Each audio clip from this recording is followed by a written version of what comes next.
Boa tarde, senhores. Estamos no ar com mais um programa Cidade Revista. Nossa convidada de hoje é a doutora Márcia Gardim.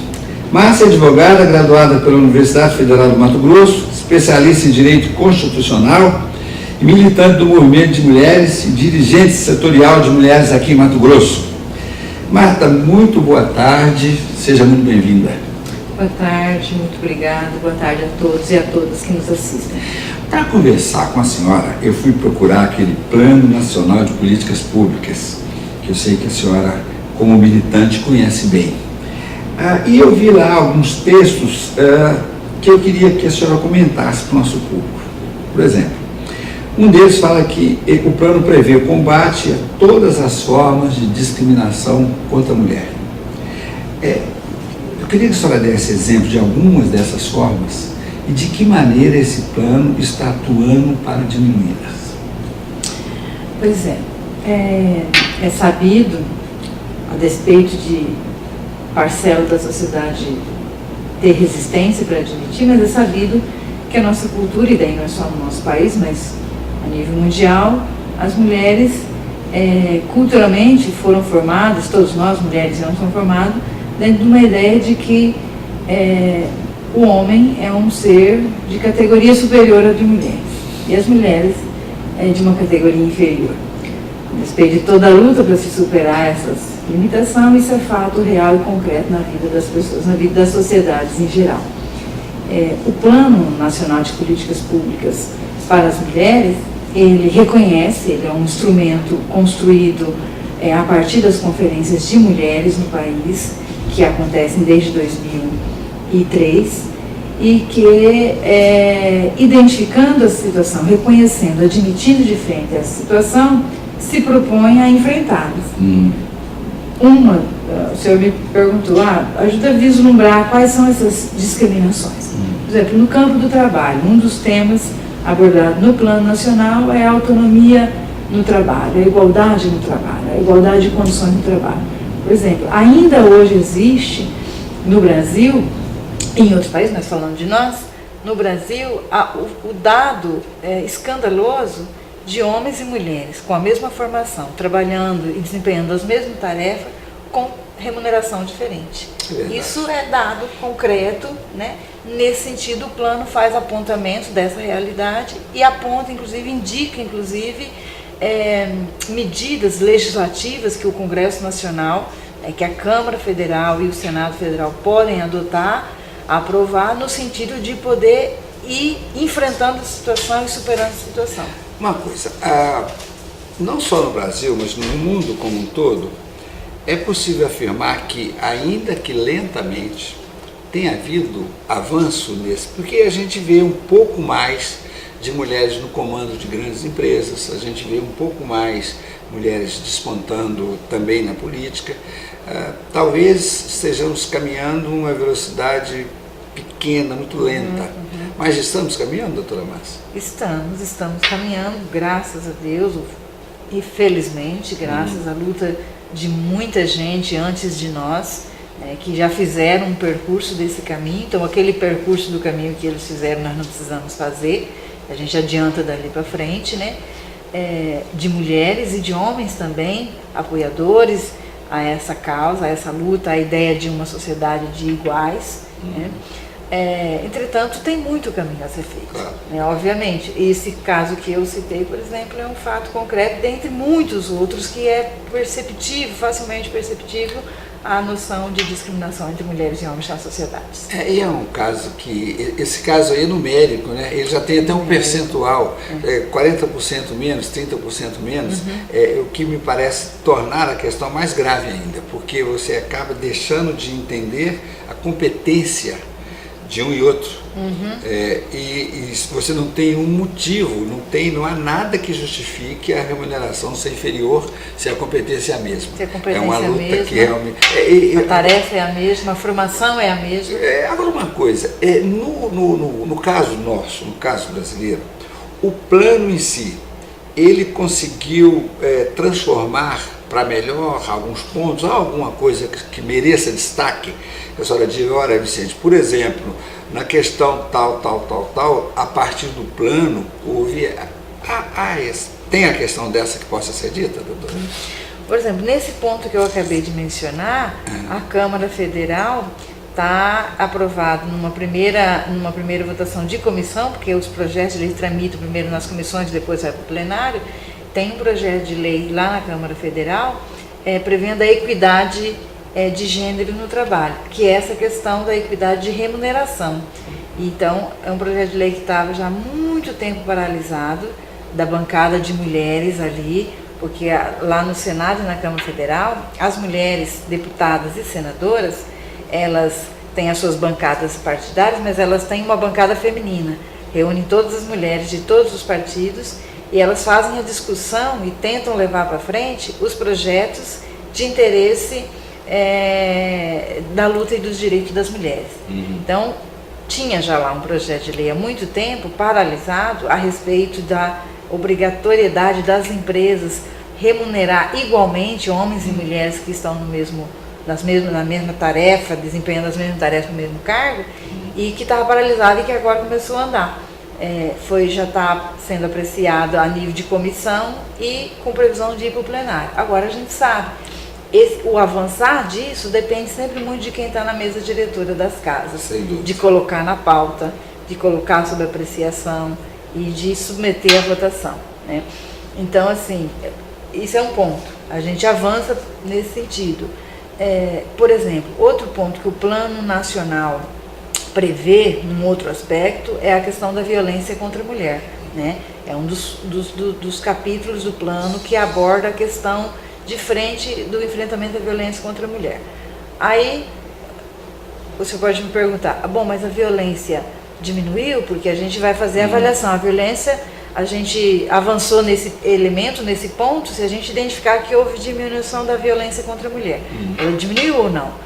A gente não consegue ter uma afirmação precisa a respeito disso. Por quê? Primeiro porque a gente não tinha dados de quanto que essa violência incidia na prática. Por quê? Porque o Estado não fazia o seu papel de mapear, por exemplo, as delegacias não têm esses registros. Se a gente vai fazer uma pesquisa, a gente não tem identificação, tem lá o caso de violência, mas você não identifica se aquela violência foi violência doméstica, de gênero, ou o que foi, ou ela está enquadrada no conjunto das violências. E o outro aspecto é o fato das mulheres não fazerem a denúncia. Então a gente não tinha muito como quantificar os casos de violência. Então agora a gente também não consegue dizer se isso diminuiu ou aumentou. Agora, qual que é a avaliação positiva que a gente faz? E a gente diz que o plano foi importante nesse sentido e ele garante. É o fato de que nenhum problema a gente enfrenta se não reconhecer ele, de cara, de frente, né? Então admitir o problema é o primeiro passo para enfrentar ele.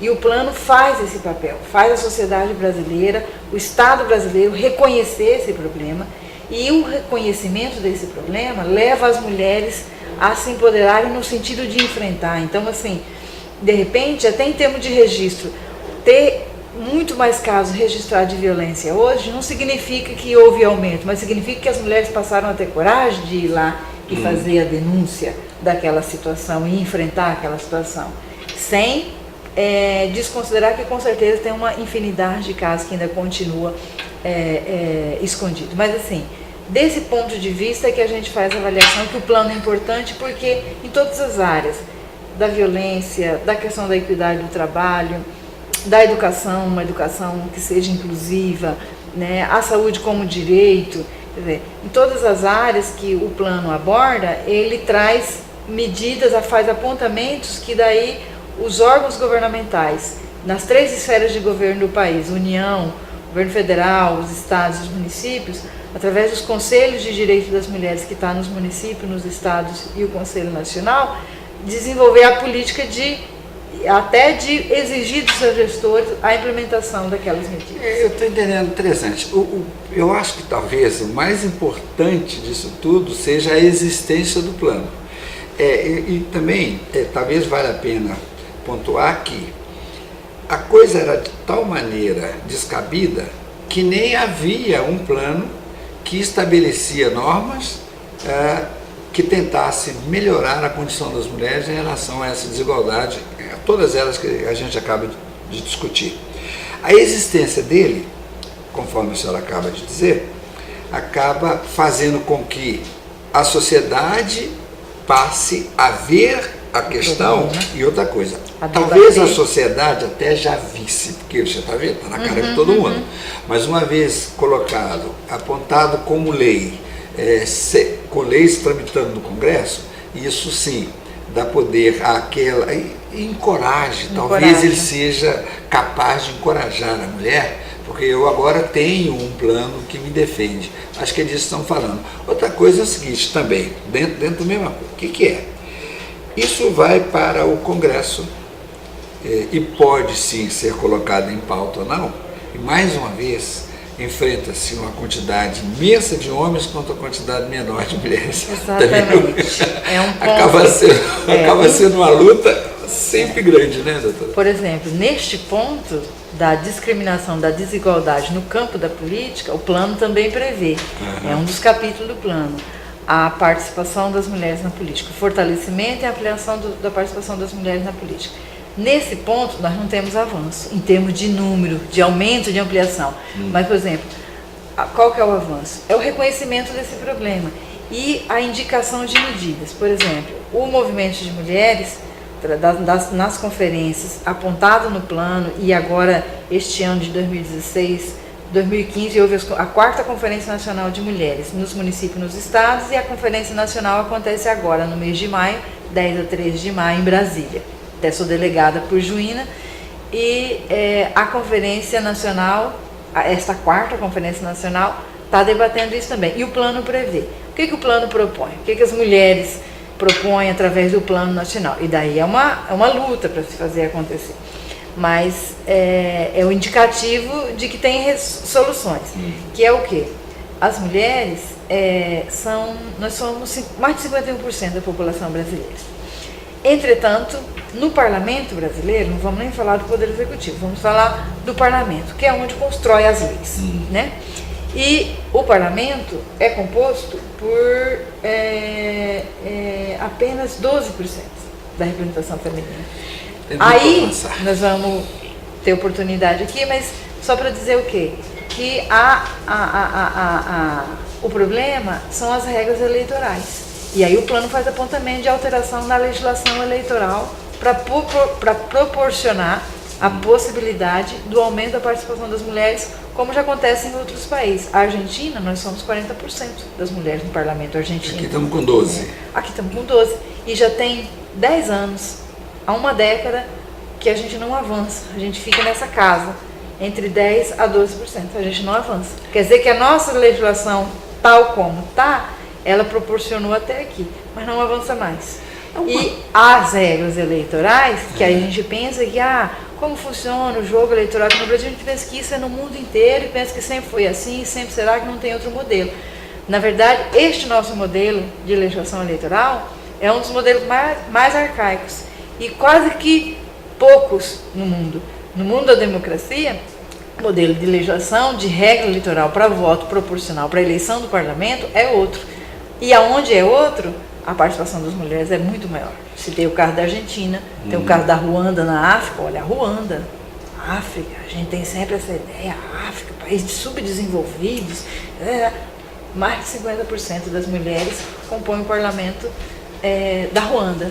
Eu quero continuar isso no próximo bloco, porque também talvez tenha a ver com a questão de convencer o eleitorado. É também um bom debate. Há casos em que existem, sim, no mesmo universo, no estado, no município, etc., mulheres e homens competindo, e por um motivo ou outro, as mulheres não se elegem. É uma questão também que a senhora pode nos ajudar. Senhores, estamos conversando com a advogada Márcia Gardim. Eu quero já fazer uma homenagem, que no dia 8 é o Dia Internacional da Mulher. E a presença da doutora Márcia aqui conosco não deixa de ser homenagem, ela que milita tanto pelo direito das mulheres. Voltamos já para o segundo bloco. A OMI tem tudo o que precisa. São móveis, eletrodomésticos, estofados, eletroeletrônicos e muito mais. Tudo para deixar a sua casa ainda mais bonita e sua família muito mais confortável. A Omi está sempre com novidades e os menores preços da cidade. Ah, e não abrimos mão do nosso excelente atendimento. Venha conferir, pois a Omi é para você. Para cuidar melhor de sua saúde, a Prevênia Diagnóstico por Imagem está digitalizando os equipamentos para exames de mamografia, raio-x simples, raio-x contrastados e ultrassonografia. Telefone 3566-4500. Além de tomografia computadorizada Multislice. Instalamos modernos aparelhos de densitometria óssea para exames de osteoporose e avaliação de massa corporal, com atendimento na Policlínica. Telefone 3566-1001.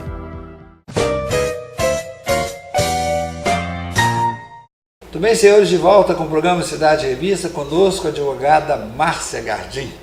Doutora Márcia, a senhora falava da dificuldade que a legislação às vezes impõe para que as mulheres tenham igualdade na política. Onde que a legislação poderia mudar para que houvesse equilíbrio? Falando do voto proporcional, que é a eleição no parlamento, né? Citei o caso da Argentina, o caso da Ruanda, tem Costa Rica e tem diversos outros países. Como que funciona o modelo de eleição nesses países? O voto proporcional.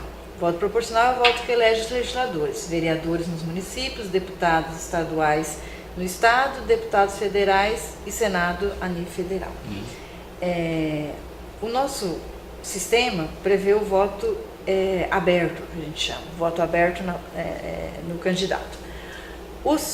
E aí o eleitor escolhe o seu candidato, sua candidata e vota. Aí a gente tem a impressão de que a gente escolheu a pessoa. Aqui no Brasil a gente diz isso, não, eu voto na pessoa, não voto no partido porque eu voto na pessoa, enfim, voto na pessoa. E aí a gente fica acreditando que a gente fez isso. A gente pensa que a gente votou na pessoa. A gente escolheu uma pessoa, votou nela, não, eu votei naquela pessoa. Entretanto, a soma dos votos de todo aquele pessoal, daquele conjunto de partido ou de coligação, dos votos que aqueles candidatos naquela chapa recebeu, é que define quem é que vai entrar. Então por isso que a gente chama voto proporcional. E aí o brasileiro fica com a ilusão de que ele votou na pessoa. Conheço aqui em Juína, não vou citar não, mas conheço aqui em Juína pessoas que têm verdadeira ojeriza a determinados vereadores que se elegem, se reelegem, mas toda eleição vota nele, sem saber, porque vota no colega ou na colega que compõe aquela chapa e que tem votação inferior à daquela pessoa que ele não aprova, né? Mas que soma para aquele lá e não sabe disso. Então a gente tem a falsa ilusão de que vota na pessoa e de que a gente está fazendo a escolha com liberdade. O modelo que eu defendo, que o movimento de mulheres defende, que as mulheres estão propondo na proposta de reforma política e que a gente não vê a discussão porque isso interessa que não seja discutido, então isso é camuflado, isso é propositalmente escondido, que é o quê? A mudança do voto aberto para voto em lista. Na Argentina, na Ruanda, na Costa Rica, em outros países onde esses modelos funcionam, é de que maneira? O partido ou a coligação organiza sua lista de candidatos e candidatas, previamente, e faz isso com critério de gênero.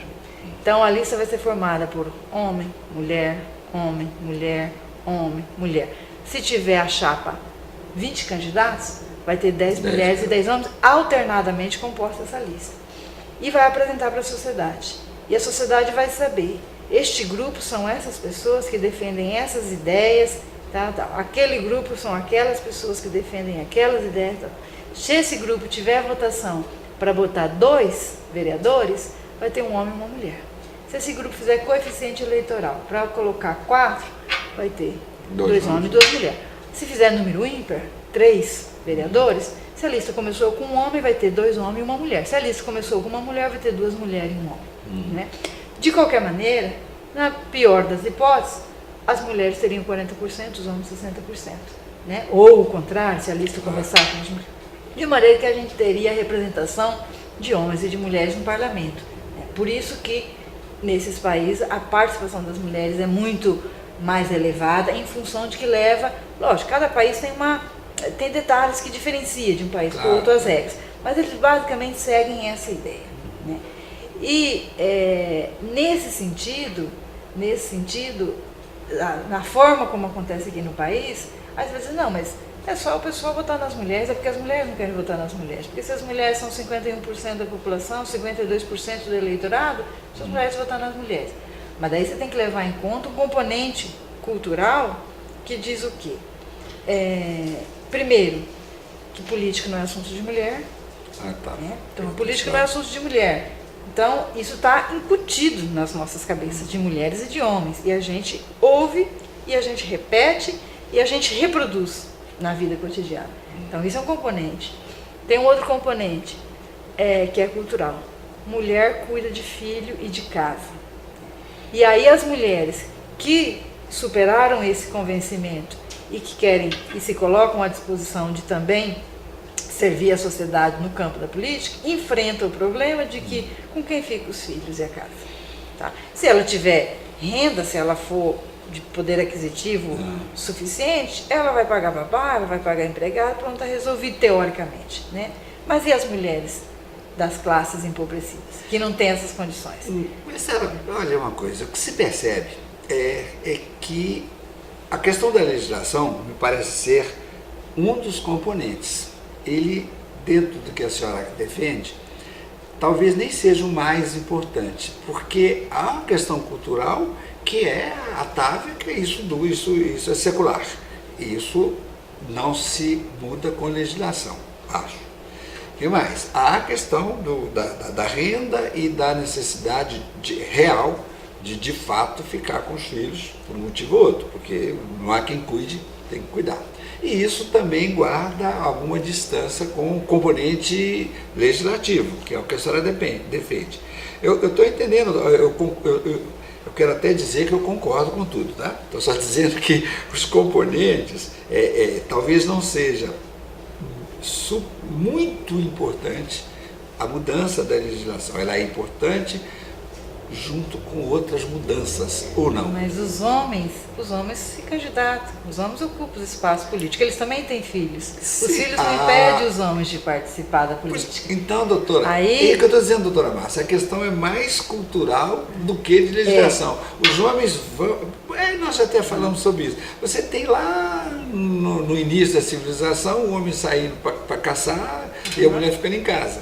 É evidente que isso você leva aí séculos e séculos para mudar isso. Ainda hoje há um número imenso de mulheres que mesmo que queiram não conseguem sair porque não tem com quem deixar as crianças. Os pais. E aí, os pais poderiam ficar, aí tem que convencer os pais, os avós. Eu assisti uma entrevista... Mas é tudo cultural, né? Eu assisti uma entrevista um tempo atrás da senadora Marta Suplicy, que ela falava disso, que lá no Senado, elas eram 8, 9 mulheres no Senado, e daí ela falava, quem são as mulheres que estão aqui?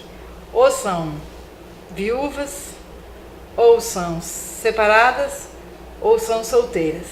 Porque o senador não tem problema nenhum, o senador eleito, casado, com filhos, esposa, família, ele, lá do estado do Mato Grosso, a esposa fica lá no Mato Grosso e ele vem para Brasília toda semana, volta para lá no final de semana, não tem problema nenhum.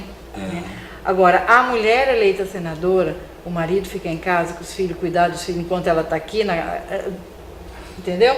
Então, assim, reforça esse argumento que o senhor está dizendo, é um aspecto cultural. Entretanto, em que sentido... A questão da cultura, você vence ela, lógico, no debate, na discussão, no convencimento, mas as regras da legislação, elas são fundamentais para avançar no convencimento.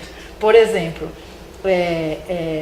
a legislação, antes que a lei determinasse que 30% das candidaturas tinham que ser femininas, nós não tínhamos nem 12%, entendeu? Aí, se a gente fosse esperar convencer todos os homens e mulheres de que nós ainda estaríamos lá uns 2, 3%, que estávamos antes dessa legislação. Com a legislação, ela forçou uma situação, mas ainda não é suficiente.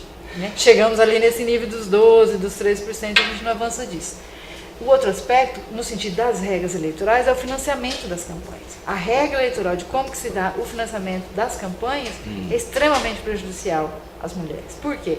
Porque pressupõe não, a regra eleitoral hoje determina um elevado custo, a necessidade de um elevado custo nas campanhas para poder se colocar na sociedade, se colocar como uma possibilidade, como uma viabilidade, se projetar e conquistar o voto dos eleitores e das eleitoras. Agora, o volume que é necessário despender nisso é muito grande nas atuais regras.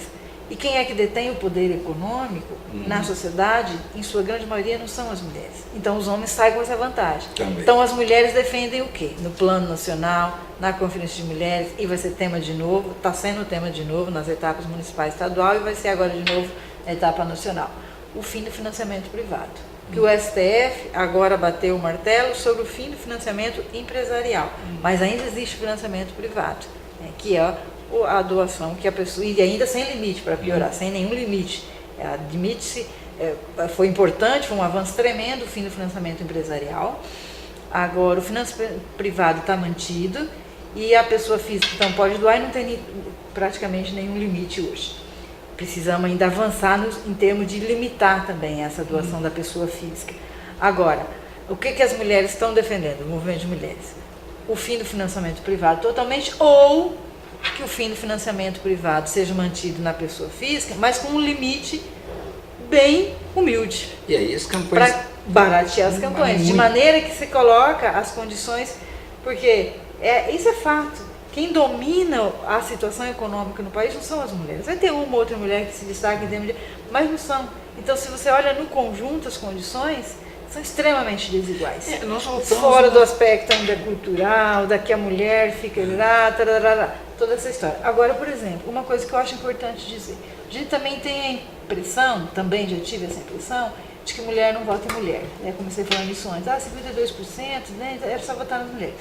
Bom, tem muito menos candidatas mulheres hoje. Então, por que as mulheres não votam? Às vezes não tem nem mulheres quase candidatas em determinada situação. Então, é uma, duas, três aqui, vereadores, num grupo, num partido, e aí a identificação também conta, acaba ficando fora. Mas, por exemplo, não há uma resistência da sociedade brasileira em votar em mulheres. E aí, as estatísticas e as avaliações de estatísticos começaram a identificar isso, e eu concordo plenamente que foi a partir das eleições de 2010, a eleição presidencial. Na campanha de 2010, na campanha de 2014, presidencial, havia 2 mulheres concorrendo no primeiro turno e que fizeram juntas mais de 60% dos votos. A presidente Dilma e a candidata Marina Silva. Tanto lá na eleição de 2010 quanto agora em 2014, essas 2 mulheres no primeiro turno fizeram juntas mais de 60% dos votos da população brasileira. Então quer dizer que o eleitor não tem resistência em votar em mulher. Agora, tem muito menos mulheres candidatas, muito, infinitamente inferior o número de mulheres candidatas. Aí ainda tem um outro componente, mas 30% é mulheres, né? Até é considerável. Mas os partidos, com uma tradição machista, e aí falo de todos de uma forma geral, uns mais, outros menos, mas todos são afetados com esse problema, o que fazem? Quando chega nesse período de definir candidaturas, 30% tem que ser mulher de qualquer jeito, então acaba inscrevendo mulheres que não são candidatas, mas inscreve para poder preencher as vagas, aquilo que a gente chama candidatura laranja, só para preencher as vagas femininas, mas na verdade, num universo de 20 candidatos, você tem ali 2, 3 mulheres só que efetivamente são candidatas, né? E tem laranja completando. Muito que avançar, então isso se reflete no resultado final. Agora, se a regra dissesse, não, nós vamos compor as chapas, homem e mulher, e vamos trabalhar as ideias, o eleitor vai saber, se eleger essa chapa 2, é fulano e ciclano que vai entrar, então acaba com aquele problema de eu achar que estou escolhendo a pessoa e não estou escolhendo pessoa nenhuma, da forma como é hoje. Quer dizer, aí a gente avançaria nesse sentido. Que seria dos partidos. É uma decisão do Congresso. O Congresso aprovando, depois a escolha em lista.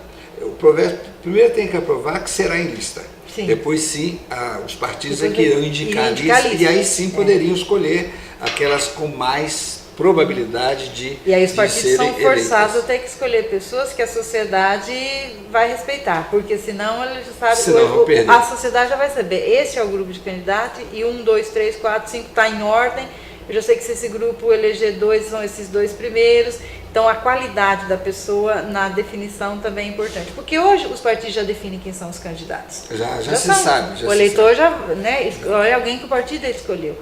Né? Só que ele tem a falsa informação de que ele escolheu a pessoa para votar e ele não escolheu a pessoa. Porque vai lá... Bom, o Enéas foi um bom exemplo, o Tiririca agora foi um ótimo exemplo, que levou uma bancada inteira que não votou nele.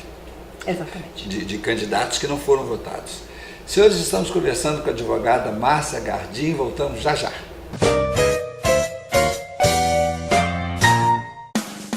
Para cuidar melhor de sua saúde, a Prevênia Diagnóstico por Imagem está digitalizando os equipamentos para exames de mamografia, raio-x simples, raio-x contrastados e ultrassonografia.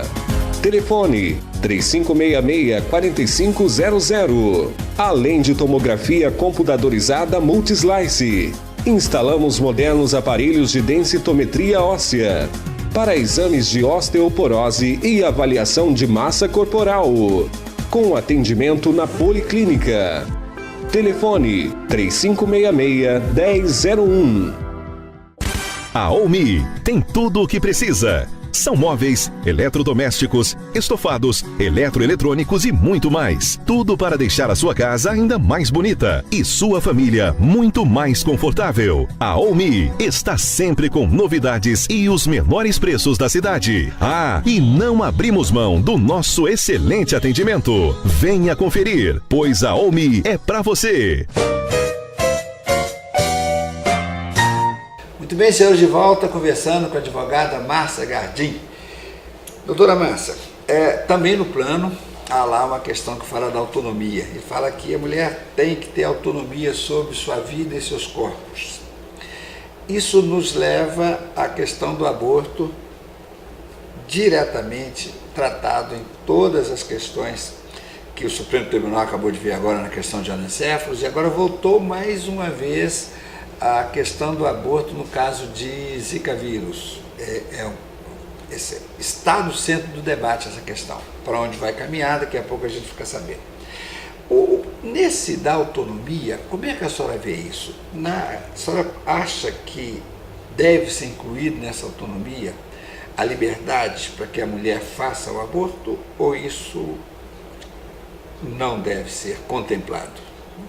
Em primeiro lugar, só fazer a ressalva de que nesse ponto de autonomia sobre o corpo e suas escolhas, dos direitos das mulheres pela autonomia e o direito de fazer escolhas sobre o corpo, ele é um tema amplo, ele não está limitado só a essa questão do aborto, mas o senhor tem toda a razão, porque é um tema que está dentro. Mas acho importante fazer essa ressalva, porque dentro dessa temática, o plano e o movimento de mulheres e a Secretaria Nacional de Mulheres, ele faz esse apontamento nesse sentido. Por exemplo, só saindo e depois a gente retorna no aborto. Por exemplo, essa questão, as mulheres vítimas de estupro. É comum a gente ver na sociedade dizendo assim, foi estuprada, mas também estava com saia curta. Como se a mulher não tivesse direito de usar a saia curta, mais comprida. A roupa, cada um usa, na minha opinião, e acho que tem que ser assim, se coloca e se veste como acha que melhor se sente. Agora, não é porque eu não uso saia curta que eu vou dizer que a outra não tem esse direito. E quem usou, então, agora está sujeita e pode ser sujeitada à situação de estupro. Então, assim, essa questão da autonomia das mulheres sobre o próprio corpo e sobre as escolhas, ela tem essa abrangência. Aí, obviamente, dentro desse tema aparece a questão do aborto. E, pessoalmente, eu sou contrária à questão do aborto. Agora, eu sou a favor que se faça o debate, sim. Porque a sociedade é extremamente hipócrita em responsabilizar as mulheres exclusivamente sobre esse tema e isentar, através da omissão, do reconhecimento e da falta de debate, sobre a responsabilidade dos homens sobre esse tema. As mulheres engravidam em determinadas circunstâncias, né?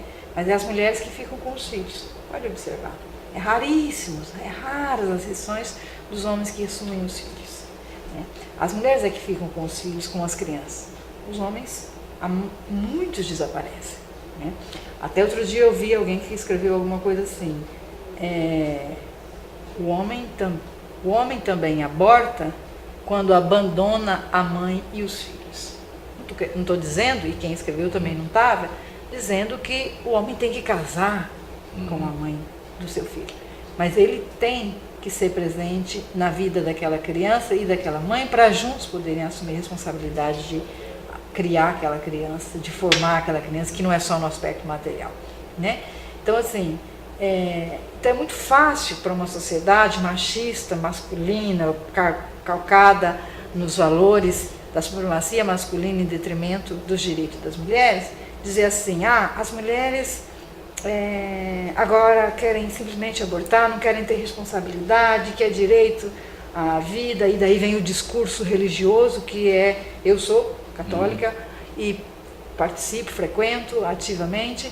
Entretanto, eu reconheço facilmente no discurso religioso de todas as religiões um falso moralismo que ataca de frente a questão da mulher, mas não faz o discurso interno nas suas comunidades, nas suas igrejas, da responsabilidade masculina sobre esse tema. Eu estou vendo a questão sobre dois aspectos. Um deles é o seguinte, um é de educação, vamos dizer assim, a questão de engravidar a mulher e assumir responsabilidade para cuidar da criança, tanto material como tal, como também com carinho, etc, etc. Há uma questão, um componente de educação muito grande, de formação de caráter, de princípio, e há um número razoável de pessoas que fazem isso. Isso é um fato. Há um outro número absurdamente grande que não faz, que abandona, que abortam, entre aspas, também, e abandonam as parceiras que vão cuidar das crianças. E a outra questão que eu estou dizendo que são questões que se imbricam lá na frente é a questão pura e simples de impedir o nascimento. São duas questões. É claro que elas acabam, eu entendo perfeitamente o que a senhora coloca, mas em determinado momento elas quase que ficam paralelas e não se encontram. Em determinado momento os que defendem, eu estou só trazendo para o debate, nem opinei, mas os que defendem o direito à vida colocam essa posição achando que não se pode, porque ali há uma vida e se houver aborto está sendo cometido um assassinato. Nós estamos sendo assim bem contundentes nessa afirmativa, né, doutora Márcia? E há outro caso que diz que não, que tem que nascer, porque em não nascendo é assassinado. Quer dizer, é muito grave.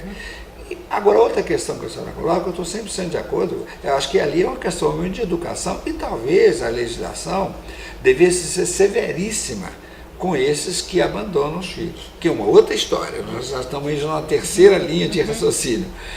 Mas, especificamente, essa que a senhora defende, eu estou 100% de acordo, o homem deveria, falta aí princípio, caráter, para cuidar da criança.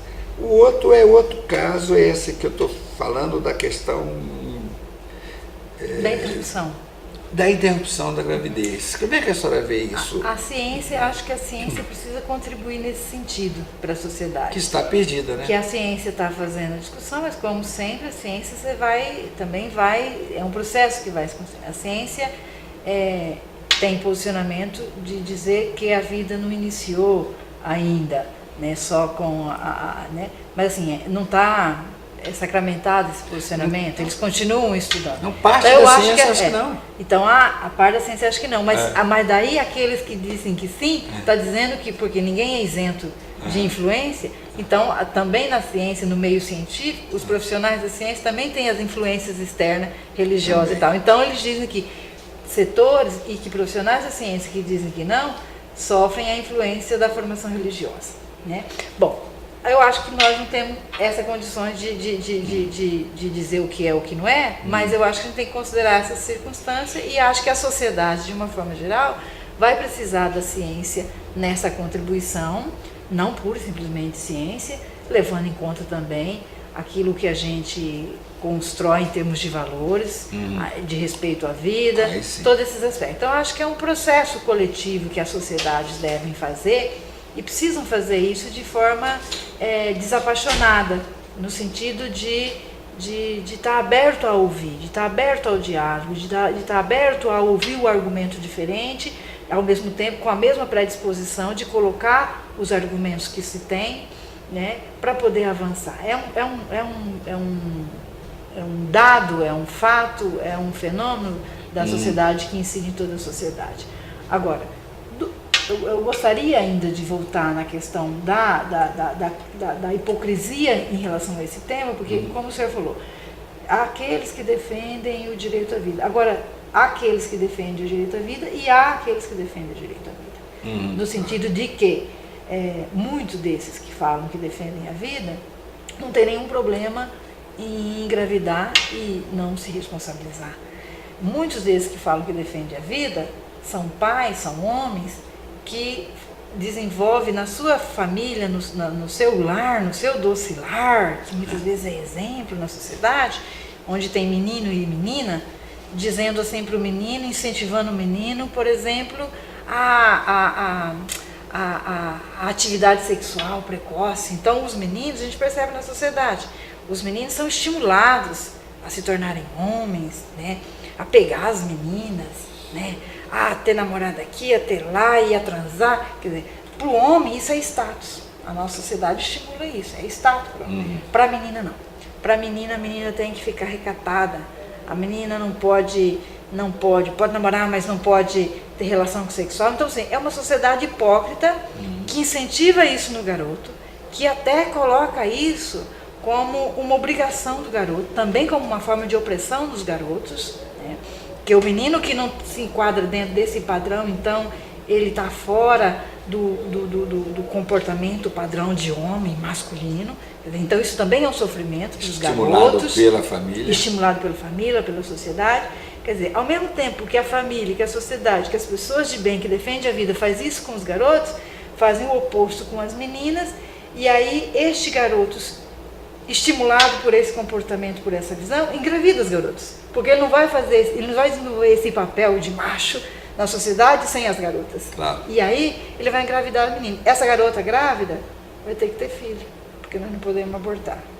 E pode ocorrer, talvez, de quando ele engravidar a menina, a família diz, olha, isso aí agora é o problema dela. Agora é problema dela. Pode haver isso. Agora sim, é problema dela. E a né? garota impedida não pode abortar. Ela é uma garota de 12, de 13, de 14 anos, ela vai ter filho. Tá? Às vezes a garota é filha de uma mãe que já foi abandonada pelo pai e que vai ter... Quero dizer o quê? Não estou dizendo com isso que em função disso então se faz aleatoriamente as coisas. Não. Mas eu quero dizer que esse é um tema que precisa ser reconhecido e enfrentado na sociedade. E é preciso ser reconhecido ele na sua integralidade. Naquilo que corresponder especificamente a uma situação de ciência, jurídica, tal, vai haver o debate ali, precisamos. E no conjunto da sociedade precisa levar esses outros aspectos também em conta. Porque senão fica muito fácil, é muito fácil você sentar numa cadeira e vir aqui e dizer, ó, eu sou católica, eu sou contra o aborto, porque eu sou a favor da vida, e aí eu digo para outra mulher, né, que está numa situação de extrema vulnerabilidade, extremíssima vulnerabilidade, né, que ela então é uma criminosa, e ela é contra a vida. E o aspecto social, que também a sociedade não admite fazer a discussão, e o movimento de mulheres obriga a sociedade, o Plano Nacional obriga o Estado brasileiro e a sociedade a fazer a discussão, que é o aspecto social dessa temática, que diz assim, então nós somos contra o aborto. A lei proíbe e tal, só admite naqueles casos lá. Entretanto, as mulheres que têm poder aquisitivo fazem o aborto a todo momento. E aí a sociedade e o Estado brasileiro e as religiões não discutem o caso das mulheres e dos homens de poder aquisitivo que abortam, né? Penalizam um setor da sociedade que faz também, mas aí faz sob extrema condição de risco de vida. Autoridades, inclusive políticas, que almejam cargos políticos, que vão na imprensa e que dizem, eu sou contra, para poder ganhar a opinião pública, sou contra o aborto, que vai no público e diz isso para poder ganhar o voto, ganhar a opinião pública a seu favor, mas que a gente sabe que no seu histórico pessoal e familiar existiu e existe os casos de aborto. Então, assim, essa hipocrisia precisa ser enfrentada. Eu acho que o que talvez resolvesse de vez essa questão, mas isso é um sonho, é mais do que utópico, é que houvesse a formação, a estrutura de valores, a estrutura de caráter, de princípios, que fizessem com que as pessoas assumissem inteira responsabilidade sobre a gravidez, precoce ou não, com 12, 15, 20, qualquer idade, e assumissem. Isso cria é um sonho que talvez nunca se realize aqui em lugar nenhum do mundo. Então, talvez fosse correto. Mas que a gente precisa perseguir ele, Precisa perseguir. Eu concordo, acho que esse nosso debate contribui minimamente com isso. Mas é uma questão seguinte, em uma vez atendida a essa questão da formação, do princípio, do caráter, da moral, do valor, etc., todos os problemas estariam resolvidos. Mas isso também, não só relativo, esse. Né? E outra Porque coisa. valor, caráter, que é para um, pode não não é ser para o outro. outro. E cá entre nós, doutora Márcia, não é só esse problema, não. Todos os outros problemas estariam resolvidos, porque também você não teria amor, não teria roubo, não teria nada. Você teria tudo resolvido. E isso a formação da sociedade, o ser humano, de um modo geral, ele tem mesmo diferenças abissais entre um e outro, de comportamento entre um e outro, e ela é constituída assim. Não é que não, é assim. É assim que sempre foi. Né? Que então, a gente precisa tem uma questão, debater, tem que debater, trazer. Regular na medida do possível. Né? Talvez seja processo. correto a gente afirmar que nós levantamos um tema que continua em aberto. Nós não temos uma opinião definitiva sobre isso. Ele é tão abrangente e ele permeia tantos setores da sociedade e dos princípios que vai continuar aberto com a parte da ciência, uma parte da sociedade, e tudo isso leva algum tempo. Mas a senhora já contribuiu muito opinando e deixando em aberto o tema. Senhores, estamos conversando com a advogada Márcia Gardim, numa homenagem ao Dia Internacional da Mulher, dia 8 de março. Voltamos já para o último bloco.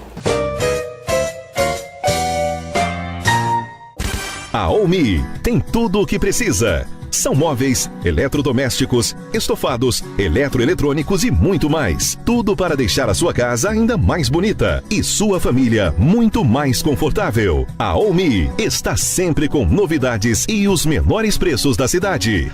E não abrimos mão do nosso excelente atendimento. Venha conferir, pois a Omi é para você. Para cuidar melhor de sua saúde, a Prevênia Diagnóstico por Imagem está digitalizando os equipamentos para exames de mamografia, raio-x simples, raio-x contrastados e ultrassonografia. Telefone 3566-4500. Além de tomografia computadorizada Multislice. Instalamos modernos aparelhos de densitometria óssea para exames de osteoporose e avaliação de massa corporal, com atendimento na Policlínica. Telefone 3566-1001.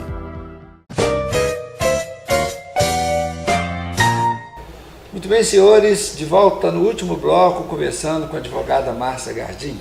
Doutora Márcia, falamos do plano, discutimos bastante a questão do aborto e etc. Agora, o plano, o que eu queria ver é o seguinte: o Estado, que ações a senhora acha que eu deveria desenvolver para atender bem esse plano? O Estado já está desenvolvendo essas ações? De que maneira ele colabora com a efetividade do plano?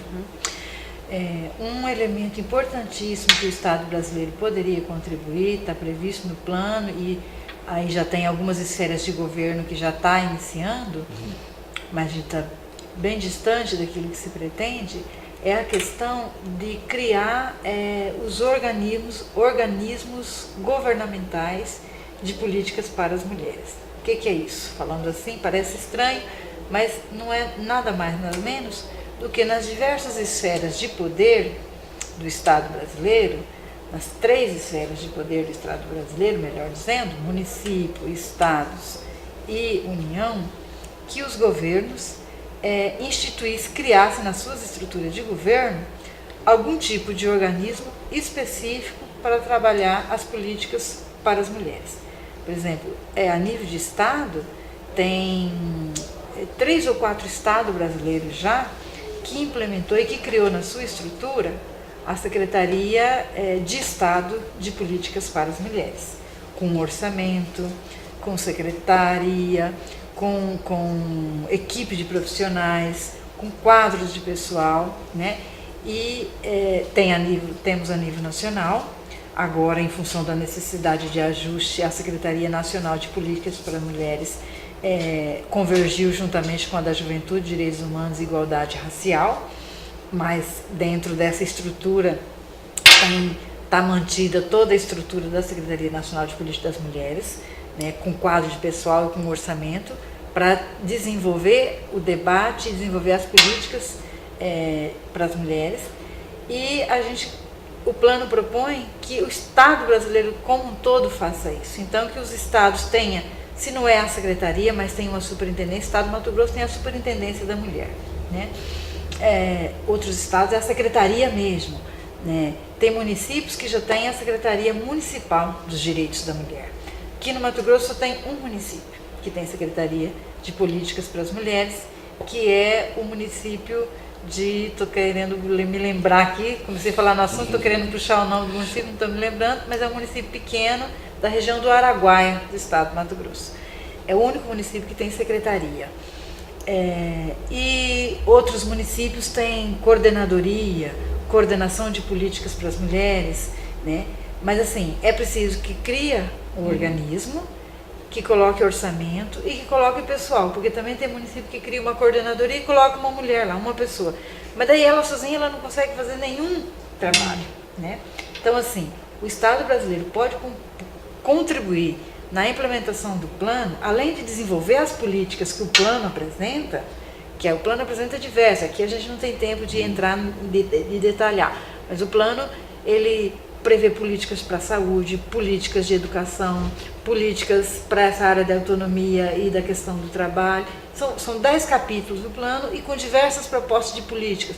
Na área de saúde, detalha uma série dos serviços que devem ser garantidos às mulheres, por exemplo, o caso da mamografia. Mamografia, um exame que as mulheres precisam fazer anualmente para detectar com antecedência se há algum risco de câncer de mama e preventivamente poder identificar, tratar e então superar o câncer. Quer dizer, mas o Estado brasileiro não oferece isso ainda a todas as mulheres, né? Isso está concentrado mais nos grandes centros. Nós em Juína não temos aparelho de mamografia aqui. Então nós precisamos, pela rede pública, ir para fora de Juína. Então o Estado precisa garantir, né? Então, além do Estado poder contribuir no sentido de implementar essas políticas, se tem o caso da mamografia como um dos exemplos, o Estado, além disso, esse outro aspecto que eu disse, que é criar na sua própria estrutura de poder organismo que vai fazer o quê? Que vai acompanhar, porque no município de Juína, tendo uma secretaria, uma coordenadoria com pessoal lá, juntamente com o Conselho Municipal de Direitos da Mulher, vai estar monitorando permanentemente esse plano. Para o nosso município, nós podemos isso, temos condições de implementar isso. Não é dizer que, então a partir de amanhã tudo que está previsto vai ter que ser executado. Não, porque você entra no aspecto do orçamento. Agora, é possível fazer uma discussão com o gestor no sentido de estabelecer, vamos fazer um planejamento disso. Este ano nós podemos prever isso no nosso orçamento. Mas isso é tão importante, mas não vai dar. Vai ficar por ano. E assim a gente faz um processo de implementação do plano e de avanço. Nesse sentido, o Estado brasileiro, e aí fala o Estado brasileiro como um todo, o governo federal, os governos estaduais e os governos municipais podem contribuir no sentido de instituir organismo que vai pensar e que vai se ocupar disso para poder implementar essas medidas. Isso tem avançado ou está parado? Não está no zero, né? Não está no zero, isso que eu falei. Quando a primeira vez que a Conferência Nacional apontou isso, que foi a conferência de 2007, 2006, se não me engano, a primeira Conferência Nacional de Mulheres, e que não tinha nenhum estado tinha organização. Agora tem 4 estados brasileiros que já têm secretaria de políticas para as mulheres. Agora, isso obviamente vai depender da visão que o gestor tem da administração pública, né? Um gestor que tem a sensibilidade para conhecer. Se nós somos uma sociedade que mais da metade da sociedade tem uma parcela importante que sofre de diversas discriminações em função do nosso aspecto de formação cultural, aspecto histórico, nós precisamos enfrentar isso. Vamos enfrentar isso de que jeito?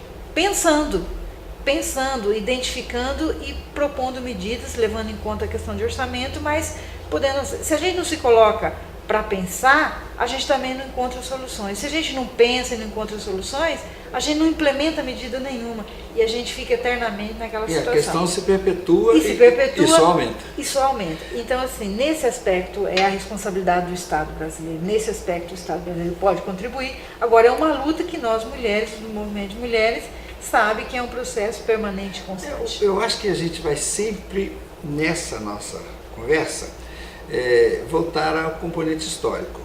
Sim. Isso é sempre. Por quê? Porque a primeira conferência foi em 2007. 2007 foi hoje. Nem foi ontem. Depois de 500 anos foi de hoje história pela manhã. no Brasil. Quer dizer, dentro de um contexto mundial, que é de quantos milênios? Eu me lembro. A história registra que as mulheres começaram a votar também foi anteontem. Aqui no caso brasileiro. 1932 no Brasil. Isso é ontem. Na Inglaterra um pouco antes, mas aqui, quer dizer, você não tem o direito nem de votar, é alguma coisa absurdamente inconcebível. Então, é que eu disse aqui, em quase todo o bloco a gente teve que se referir a um componente histórico muito forte. Quando se trata da questão de gênero, questão de mulher, de direitos da mulher, o componente cultural histórico, ele não tem como fugir. Ele que porque quase a que gente está define, nessa situação de discriminação e tendo que desenvolver as lutas, é em função dele. Nós estamos trazendo para o presente os problemas que foram criados e foram sendo estimulados e foram se fortalecendo num passado longínquo. E chega agora, tomara que eu esteja enganado, mas talvez nós tenhamos que ter um caminho também, não tão longo quanto foi ele agora, mas ainda assim longo, para conseguir atender de maneira não satisfatória boa parte dessas demandas. Outra questão, perdão. Eu só ia fazer uma observação que eu me lembrei, eu até desenvolvi isso na minha monografia da especialização em Direito Constitucional. Tem um autor, Bachofém, direito materno. Ele, de século XVIII, e aí... Um dia desse. Mas assim, ele fez uma pesquisa e ele identificou, e a partir dessa pesquisa, nos primeiros anos, como toda pesquisa é indiferente, ninguém dá bola para ela, mas depois com o tempo, ele fez a pesquisa e identificou que na origem das sociedades, das civilizações humanas, predominava o direito materno. As sociedades, os pequenos grupos, naquele período da sociedade, eram pequenos grupos, lá na idade da pedra, da caverna, antes da idade da pedra, enfim, predominava o direito materno. Quer dizer, uma sociedade que se baseava em torno de regras onde não havia a discriminação das mulheres, e nem supremacia. Mas as mulheres eram respeitadas, veneradas, cultuadas pela sua capacidade de gerar vida, a relação com a terra, enfim, tinha toda uma mística nesse pensamento. E aí, a partir do momento que a sociedade evolui, cresce, aumenta, e aí a propriedade privada aparece na relação do ser humano, é que essa realidade das mulheres de respeito e de valorização passa a ser superada. Então a sociedade rompe com o direito materno, com o matriarcado, Os homens passam a dominar o capital, o controle, a propriedade, a terra, a produção, a agricultura que tinha sido iniciada com as mulheres na condição de subsistência e que agora passa a ser uma condição de dinheiro, de renda, passa a ser dominada pelos homens, e desde então as mulheres passam a ser submetidas a um espaço estritamente reservado do lar e um espaço de subserviência aos homens. Então nós estamos agora enfrentando essa situação. Quando mudou do matriarcado para patriarcado, de priscas eras, todo esse componente histórico está sendo trazido agora para a luta que a senhora defende com muito brilhantismo. Doutora Márcia, nós estamos chegando no finalzinho do programa, eu já antecipadamente agradeço muito a sua presença, porque a senhora tem aí alguns minutos para suas considerações finais.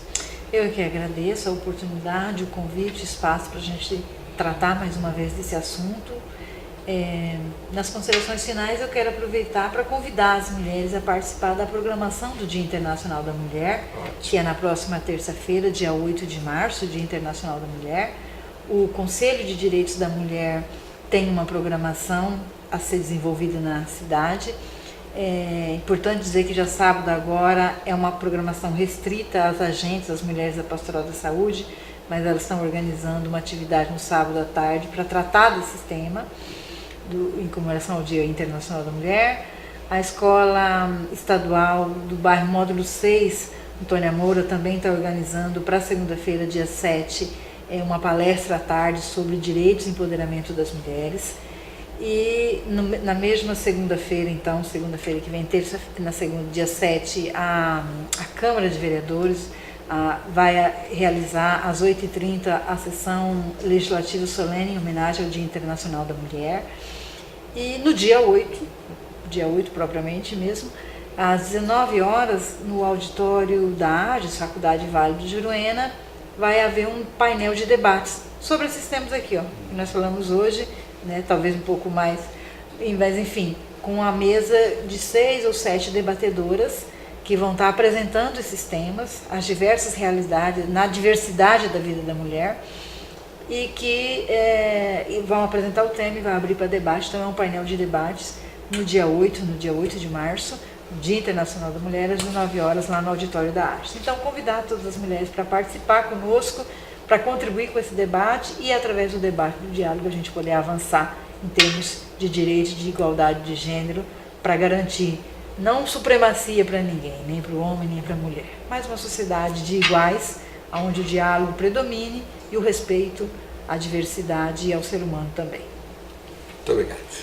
Muito obrigado, senhor. Senhores, chegamos ao final do programa Cidade Revista, conversamos com a advogada Márcia Gardim.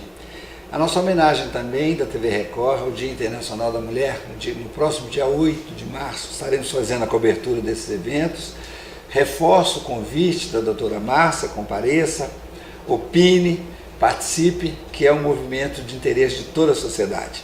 Nós voltamos no próximo sábado. Muito obrigado a você de casa que nos acompanha. Sábado, meio-dia, programa Cidade em Revista.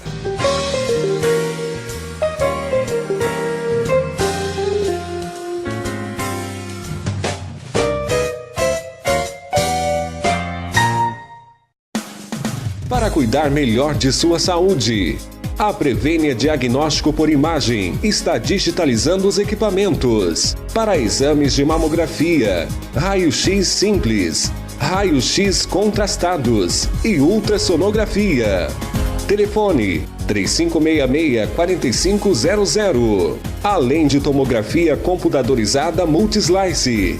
Instalamos modernos aparelhos de densitometria óssea para exames de osteoporose e avaliação de massa corporal, com atendimento na Policlínica. Telefone 3566-1001.